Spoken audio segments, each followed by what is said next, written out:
13 mois après ce verdict du peuple britannique pour un Brexit, pourquoi si peu de progrès ont-ils été réalisés dans ces négociations? Eh bien, en partie parce que maintenant les députés britanniques sont en vacances, le Parlement ne siégera et reprendra ses travaux qu'en septembre, les ministres de Theresa May s'entre-déchirent, adopter un Brexit dur, un Brexit soft.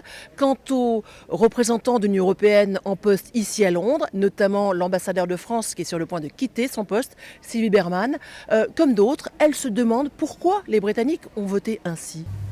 Alors, ce qui m'a le plus surpris, c'est le Brexit, pour le dire franchement, parce qu'on a toujours pensé que les Britanniques étaient très pragmatiques et raisonnaient en fonction de leurs intérêts économiques. Et on sait que cette fois-ci, ce n'est pas ce qui a dominé dans la décision de voter pour sortir de l'Union européenne.